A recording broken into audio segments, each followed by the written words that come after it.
ಸಾಯುವನು. ಕೌಟಿಲ್ಯ ಯಾರು? ಕೌಟಿಲ್ಯ ಯಾರು? ಅರ್ಥಶಾಸ್ತ್ರವನ್ನು ಪಡೆದು ಅಷ್ಟೇ ಅಲ್ಲ, ಪುಸ್ತಕ ಅಷ್ಟೇ ಅಲ್ಲ, ಅವನು ಏನಾಗಿದ್ದ? ಯಾರು ಪ್ರಥಮ? ನಮ್ಮ ಇತಿಹಾಸದಲ್ಲಿ ಯಾವುದು? ಅದು ಬೇಕು ನಮಗೆ. ಪಾಠಶಾಸ್ತ್ರ ಸಂಬಂಧಿಲ್ಲ. ನೋ, ಇತಿಹಾಸಕ್ಕೆ ಸಂಬಂಧಪಟ್ಟಂತ, ಪಾಠಕ್ಕೆ ಸಂಬಂಧಪಟ್ಟಂತ ವಿಷಯವನ್ನು ತಗೋಬೇಕು ನಾವು. ಚಾಣಕ್ಯ ಅವನು ಇನ್ನೊಂದು ಹೆಸರು ಕೌಟಿಲ್ಯಂದು. ಅವನೇನಾಗಿದ್ದ ಅಂದ್ರೆ ಇಡೀ ಮೌರ್ಯ ಸಾಮ್ರಾಜ್ಯವನ್ನ ಕಂಟ್ರೋಲ್ ಮಾಡ್ತಾ ಇದ್ದ. ಒಂದೊಂದು ಹೆಜ್ಜೆಗಳನ್ನ ಕಂಟ್ರೋಲ್ ಮಾಡ್ತಾ ಇದ್ದ.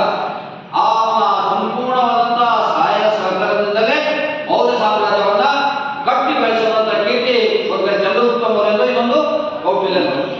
ಗೊತ್ತಾ? ಇವನೊಬ್ಬ ಬ್ರಾಹ್ಮಣನಾಗಿದ್ದ, ಅರ್ಥ ಮಾಡ್ಕೋಬೇಕು.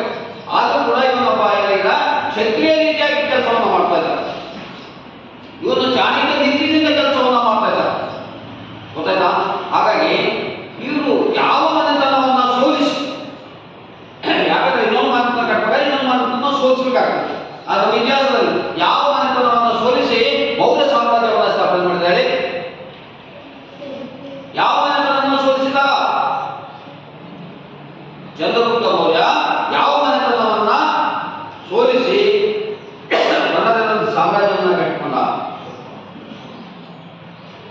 ನಂದರ ಮನೆತನದ ಕೊನೆಯ ಧನನಂದನನ್ನು ಸೋಲಿಸಿ, ನಂದ ಮನೆತನದ ಕೊನೆಯ ಅರಸ ಧನನಂದನನ್ನು ಸೋಲಿಸಿ ಮೌರ್ಯ ಸಾಮ್ರಾಜ್ಯವನ್ನು ಸ್ಥಾಪನೆ ಮಾಡಿದ ಕೀರ್ತಿ ಯಾರು ಅಂದ್ರೆ ಚಂದ್ರಗುಪ್ತ ಮೌರ್ಯ. ಇದನ್ನ ನಂಬಬೇಕು. ಗೊತ್ತಾಯ್ತು ಮಗ? ಚಂದ್ರಗುಪ್ತ ಮೌರ್ಯ ಮೌರ್ಯ ಸಾಮ್ರಾಜ್ಯವನ್ನ ಕಟ್ಟಿ ಬೆಳೆಸ, ಅಷ್ಟೇ ವಿಶಾಲವಾದಂತಹ ಸಾಮ್ರಾಜ್ಯವನ್ನ ನಿರ್ಮಾಣ ಮಾಡಿದ.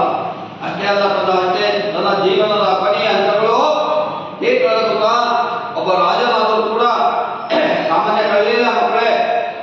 ಏನ್ ಮಾಡಿದ್ರೆ ಜೈನ ಧರ್ಮದ ಗುರು ಭದ್ರಬಾಹು ಅಂತ ಹೇಳಿ, ನನ್ನ ಹೆಸರೇನು? ಜೈನ ಧರ್ಮದ ಗುರು ಏನ್ ಹೇಳಿ? ಭದ್ರಬಾಹು ಅಂತ ಹೇಳಿ. ಆಗ ಚಂದ್ರಗುಪ್ತ ಮೌರ್ಯನಿಗೆ ಗಟ್ಟಿಯಾಗಿ ಹೇಳ್ತಾನೆ, ಏನಂತಂದ್ರೆ, ಓ ರಾಜನ್ ನೀನು ಮೋಕ್ಷವನ್ನ ಪಡಿಬೇಕಾದ್ರೆ, ಜೀವನವನ್ನು ಸಾರ್ಥಕ ಮಾಡಿಕೊಳ್ಬೇಕಾದ್ರೆ ರಾಜ ಪದವಿ ಅಷ್ಟೇ ಶ್ರೇಷ್ಠ ಅಲ್ಲ, ಆಧ್ಯಾತ್ಮಿಕ ಪದವಿ ಕೂಡ ಅಷ್ಟೇ ಶ್ರೇಷ್ಠವಾದದ್ದು. ಅವಾಗ ಗುರು ಬೋಧನೆಯನ್ನು ಕೊಡ್ತಾರೆ. ಜೈನ ಧರ್ಮದ ಗುರು ಯಾರು ಅಂದ್ರೆ ಭದ್ರಬಾಹು.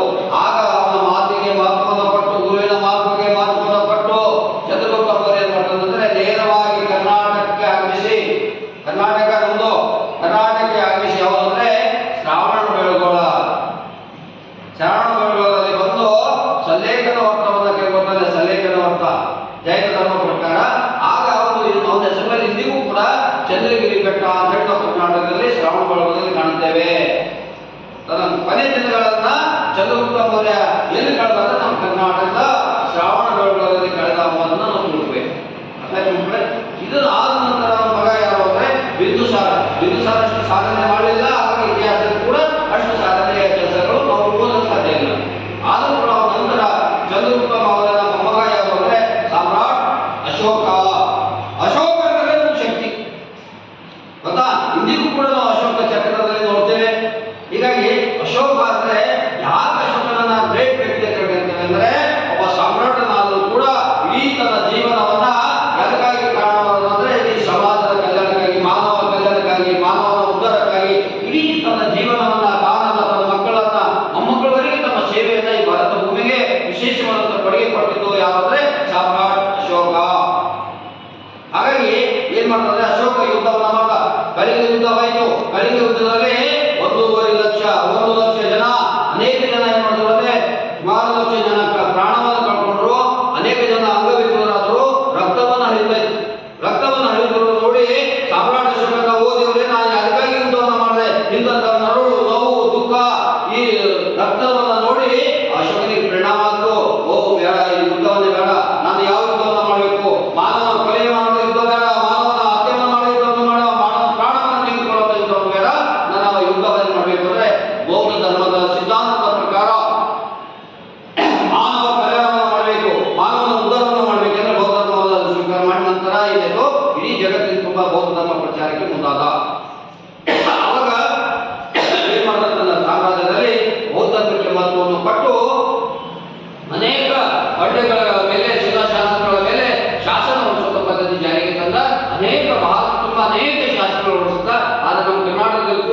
ಪ್ರಮುಖವಾಗಿ 13 ಶಿಲಾಶಾಸನಗಳನ್ನು ಕಾಣ್ತೇವೆ. ಈಗಾಗಲೇ ಅಲ್ಲಿ ನಮ್ಮ ಗುಲ್ಬರ್ಗ ಸಮೀಪವಿರುವಂತಹ ಸನ್ನತಿ, ರಾಯಚೂರು ಜಿಲ್ಲೆ ಮಸ್ಕಿ, ಬಳ್ಳಾರಿ ಜಿಲ್ಲೆ ನೆಟ್ಟೂರು, ಕೊಪ್ಪಳ ಜಿಲ್ಲೆ ಗವಿಮಠ ಮತ್ತು ಚಿತ್ರದುರ್ಗ ಜಿಲ್ಲೆಯ ಬ್ರಹ್ಮಗಿರಿ ಮತ್ತು ಚಟಿಗರ ಭಾಷೆಗಳಲ್ಲಿ ಈ ಶಾಸನಗಳನ್ನ ನಾವು ಕಾಣ್ತೇವೆ. ಗೊತ್ತಾ? ಈ ಶಾಸನಗಳಲ್ಲಿ ಏನು ಮಹತ್ವ ಇದೆ? ಶಾಸನಗಳ ಸಂದೇಶಗಳು ಏನು? ಶಾಸನಗಳಲ್ಲಿ ಏನು ಮಾನವ ಕಲ್ಯಾಣವನ್ನು ತಿಳಿಸ್ತವೆ ಶಾಸನಗಳ ಲಿಪಿಗಳು ಅಂತಂದ್ರೆ, ಗುರು ಹಿರಿಯರನ್ನ ಗೌರವಿಸಬೇಕು, ಗುರು ಹಿರಿಯರನ್ನ ಗೌರವಿಸಬೇಕು, ನೆರೆ ಹೊರೆಯರನ್ನ ಪ್ರೀತಿಸಬೇಕು, ನೆರೆ ಹೊರೆಯರನ್ನ ಪ್ರೀತಿಸಬೇಕು. ಮತ್ತೆ ಕೇಳಿ, ಪ್ರಾಣಿಗಳಲ್ಲಿ ದಯ ತೋರಬೇಕು, ಪ್ರಾಣಿಗಳಲ್ಲಿ ದಯ ತೋರಬೇಕು. ಇಂಥ ಅನೇಕ ಅದ್ಭುತವಾದಂತಹ ನೀತಿ ಸಂದೇಶಗಳು, ಮಾನವ ಕಲ್ಯಾಣಗಳು, ಮನುಷ್ಯತ್ವವಾಗಿ ಕಲ್ಯಾಣದ ಕಾರ್ಯಗಳನ್ನ ಶಾಸನಗಳಲ್ಲಿ ನಾವು ಕಾಣುತ್ತೇವೆ. ಇದು ಪರಿಪೂರ್ಣವಾದಂತಹ ಮೌಲ್ಯ ಸಾಮ್ರಾಜ್ಯದ ಒಂದು ಕಾನ್ಸೆಪ್ಟ್ ಇದೆ. ಇಷ್ಟರ ತನಿಖವಾಗಿ ನಮ್ಮ ವಿದ್ಯಾರ್ಥಿಗಳು ಈ ಪಾಠವನ್ನ ಅರ್ಥ ಮಾಡಿಕೊಳ್ಳಬೇಕು. ಅರ್ಥ ಆಯ್ತಾ?